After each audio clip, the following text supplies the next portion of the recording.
Simple present tense या present indefinite, ये part 3 है। इसमें आपको निगेटिव बताया जाएगा। पॉजिटिव हम बता चुके हैं। निगेटिव में क्या होता है, इसमें नॉट लगता है। निगेटिव मतलब नहीं, जिसमें नहीं लिखा हो, ठीक। जैसे, और इसकी पहचान क्या थी सिंपल प्रेजेंट टेंस की? भाई प्रेजेंट टेंस है तो क्या लगा होगा, प्रेजेंट टेंस है तो क्या लगा होगा, है लगा होगा। उससे क्यों, प्रेजेंट कौन सा है, सिंपल प्रेजेंट टेंस, यानी प्रेजेंट है कौन सा, इनडेफिनिट, ठीक है। तो उससे पहले क्या लगा होगा, ता है। क्या लगा होगा, ता है। और निगेटिव है तो उसमें कहीं ना कहीं बीच में नहीं होगा।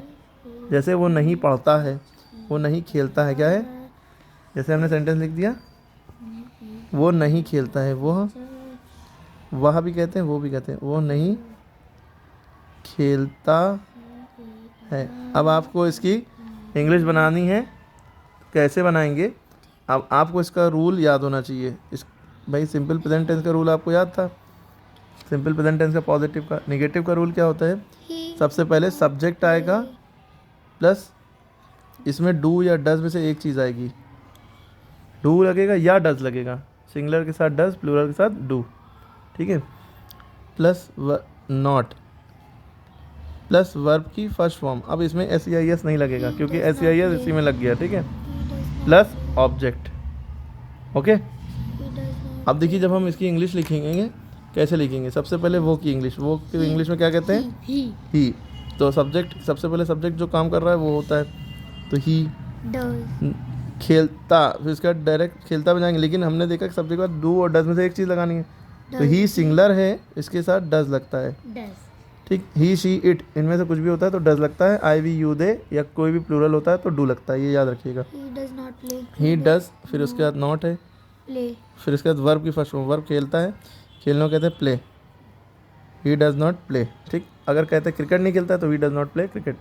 अच्छा, यही सेंटेंस अगर इसमें था पॉजिटिव सेंटेंस में, तब क्या सिंपल प्रेजेंट टेंस का पॉजिटिव का क्या रूल था, सब्जेक्ट प्लस वर्ब की फर्स्ट फॉर्म, SEIS ऑब्जेक्ट। वो खेलता है तो ही प्लेस, वो की इंग्लिश ही हो गई थी, खेलता को प्लेस कहते थे। अब प्लेस में S या ES क्यों लगा, क्योंकि ही सिंगुलर था, क्योंकि इसके रूल में सब्जेक्ट के तुरंत बाद वर्ब लिखना है, फिर S या ES लगानी है, ठीक। अब इसमें क्या है, तुरंत सब्जेक्ट के बाद डू या डज में से एक चीज़ लगानी है, फिर उसके बाद नॉट लगाना, फिर वर्ब की फर्स्ट फॉर्म है, ठीक है। तो वर्ब की फर्स्ट फॉर्म बाद में, ऑब्जेक्ट अगर है तो लिखेंगे, नहीं है तो नहीं लिखेंगे, ठीक। अब इसके बाद अगला सेंटेंस देखिए, ये है सेंटेंस, मैं क्रिकेट नहीं खेलता हूँ। अब इसका क्या होगा, जैसे वो क्रिकेट नहीं खेलता तो he does not play cricket. मैं क्रिकेट नहीं खेलता हूँ, मैं को इंग्लिश में कहते हैं आई।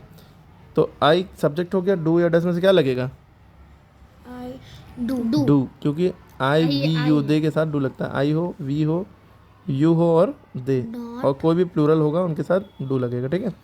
तो आई डू, और उसके बाद नॉट, और फिर इसके बाद वर्ब, वर्ब क्या है, खेलता, खेलता को प्ले कहते हैं। प्ले में एस नहीं लगेगा, क्यों, क्योंकि डू या डज पहले ही हो जाता है, इसलिए आगे नहीं लगता। नेगेटिव में वर्ब में एस नहीं लगता। I do not play cricket, ठीक है, क्लियर होगी बात।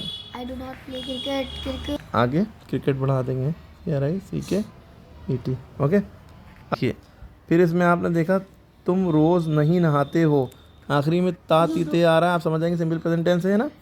और तुम सबसे पहले रूल इसका सिंपल प्रेजेंट टेंस का ये रूल है, सिंपल प्रेजेंट टेंस का निगेटिव। सबसे पहले सब्जेक्ट, सब्जेक्ट क्या है, तुम, तुमको कहते हैं यू। फिर उसके बाद क्या आएगा, डू या डज में से एक से यू के साथ क्या लगता है, हमने बताया था आई, वी, यू, दे के साथ डू लगता है ना, प्लूरल होते हैं।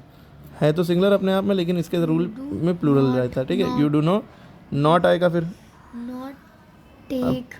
अब रोज़ नहीं नहाते हो, नहाने को कहते हैं, उसके बाद वर्ब आएगा, वर्ब में बात भी कह सकते हैं और टेक बात भी कह सकते हैं। टेक लिखेंगे तो टेक वर्ब की फर्स्ट फॉर्म हो गई, टेक यानी वर्ब की फर्स्ट फॉर्म टेक, और बात यहाँ पे बात नाउन हो गया है, ठीक है। अगर यू डू नॉट बात भी लिख सकते हैं, टेक हटा भी सकते हैं, ठीक है। Take, you do not take shower भी लिख सकते हैं, शावर, जैसे SHOWER। अगर बात ना लिखें तो शावर लिख सकते हैं, ठीक है। क्लियर हो गई बात। हाँ, इसी तरह से आपने ये जो सेंटेंस बनाए थे, तुम हम खाना खाते हैं, हम खाना नहीं खाते कर लिए, कुत्ता भौंकता, कुत्ता नहीं भौंकता है, मेरे पिताजी अखबार नहीं पढ़ते हैं, इसमें नहीं लगा लिएगा, ठीक है। तो ये निगेटिव आपको समझ में आ गया, पॉजिटिव निगेटिव का डिफरेंस कल बता दिया था।